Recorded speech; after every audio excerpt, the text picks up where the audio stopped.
আসসালামু আলাইকুম, আশা করি আপনারা সবাই অনেক ভালো আছেন। নতুন একটা ছোট্ট টেকনিক্স ভিডিওতে আপনাদের সবাইকে স্বাগতম। আজকে অবশ্য সবাই বড় দ্যাটস ওয়াই টেকনিক্সটা বড় করবো না, তার পাশাপাশি গিভওয়ে রেজাল্টও দিয়ে দিব আজকে টেকনিক্স ভিডিওতে। যাই হোক, আমাদের আজকের দিনে নাম্বার 1 টেকনিক্সটা হলো বাংলাদেশে 31শে মার্চ থেকে কমার্শিয়ালি 5G চালু হয়ে যাবে। অর্থাৎ 31শে মার্চের পর থেকে যে কোনো সময় কোম্পানিগুলো, অর্থাৎ টেলিটক তো অলরেডি গত বছরের ডিসেম্বর 12 তারিখ থেকে 5G স্টার্ট করেছি টেস্টিং পারপাস।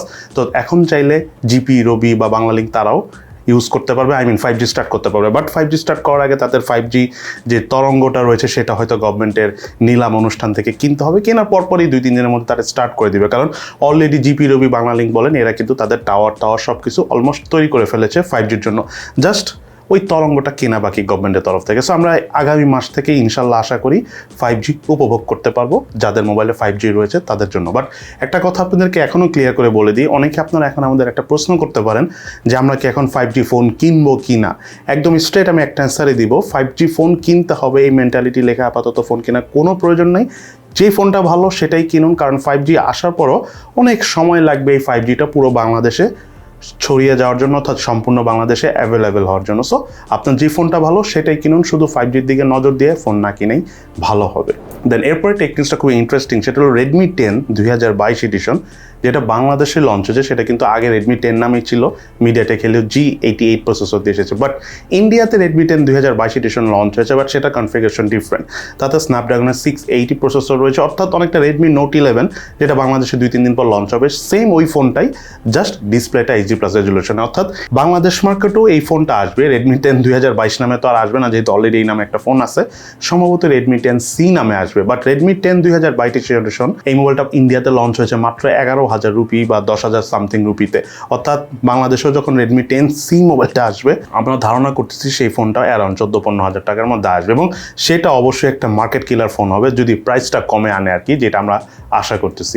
দেন এরপরে নিউজটা হলো Samsung Galaxy A53, A33 এবং A73 তিনটা ফোনই একসাথে লঞ্চ হয়ে গেল অফিসিয়ালি, বাট বাংলাদেশে না, গ্লোবালি আর কি, ইন্টারন্যাশনাল দেশগুলোতে। এখনও ইন্ডিয়া বাংলাদেশে লঞ্চ হয়নি।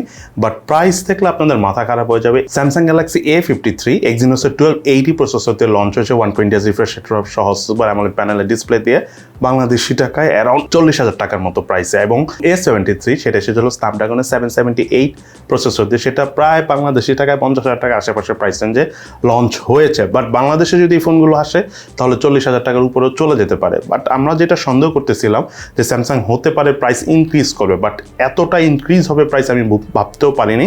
এখন বাংলাদেশেও কি এত হাই প্রাইস রেঞ্জে স্যামসাং A53, A73 বা A33 ফোনগুলো লঞ্চ করবে কিনা এটা আমরা আগামীতে বুঝতে পারবো। বাট আমার প্রাইসটা পছন্দ হয়নি। এছাড়া ফোনের কনফিগারেশন এখন পর্যন্ত ঠিকঠাকই লেগেছে। বাকিটা যদি বাংলাদেশ মার্কেটে এই ফোনগুলো আসে তখন আমরা রিভিউ করে বলতে পারবো যে ফোনের পারফরমেন্স কেমন এবং প্রাইস বিবেচনায় ফোনগুলো ঠিক আছে কিনা। এবং আমাদের আজকের দিনের সর্বশেষ টেকনিক্সটা হলো, আপনারা eSIM-এর কথা অনেক শুনেছেন যে eSIM বাংলাদেশে আসতে যাচ্ছে, একদম এসে পড়তেছে, নির্দিষ্ট কিছু মোবাইল কোম্পানি eSIM নিয়ে আসবে। আমি কিন্তু এটা নিয়ে ভিডিও আগেও করি নাই, কারণ আমি এটা বিশ্বাস করতাম না যে eSIM বাংলাদেশে এত সহজে আনতে পারবে, বিকজ বাংলাদেশে অনেক ব্যাপার আছে, কমপ্লিকেশন রয়েছে। এত ইজিলি নতুন একটা টেকনোলজি গণহারে চালু করা সম্ভব না, অনেক বাধা থাকে এখানে।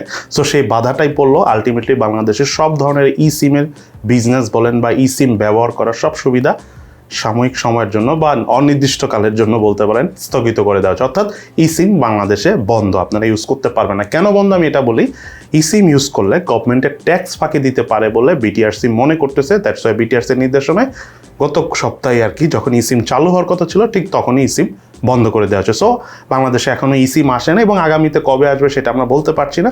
যদি 2-3 বছরের মধ্যে এসে পড়ে তাহলে অবশ্যই সেটা আমাদের চ্যানেলের থেকে আপনারা জানতে পারবেন। এবার আমরা ডিক্লেয়ার করবো আমাদের গত মাসে যে গিভওয়ে কন্টেস্টটি চলতেছিল, যাতে পুরস্কার হিসেবে ছিল Redmi 10 2022 এডিশনের মোবাইলই, সেই গিভওয়ে কন্টেস্টের উইনার কে হয়েছেন?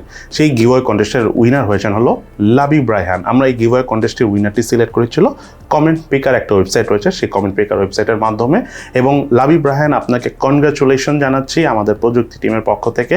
আপনার উদ্দেশ্যে আমাদের রিকোয়েস্ট থাকবে, আপনি প্লিজ আপনি ইউটিউবে যে কমেন্টসটি করে জিতেছেন সেই কমেন্টসের নিচে আপনি আপনার ঠিকানা, ডিটেলস, ফোন নাম্বার এভরিথিং দিয়ে দেন, এবং তার পাশাপাশি সেম ইনফরমেশনটাই আপনি আমাদের ইনস্টাগ্রামের প্রযুক্তি যে পেজটা রয়েছে সেখানে আপনি ইনবক্স করে দেন। আমাদের তরফ থেকে আপনাদের সাথে যোগাযোগ করে বা আপনার সাথে যোগাযোগ করে খুব দ্রুতই আপনার কাছে পাঠিয়ে দেওয়া হবে Redmi 10 2022 এডিশনের মোবাইলটি।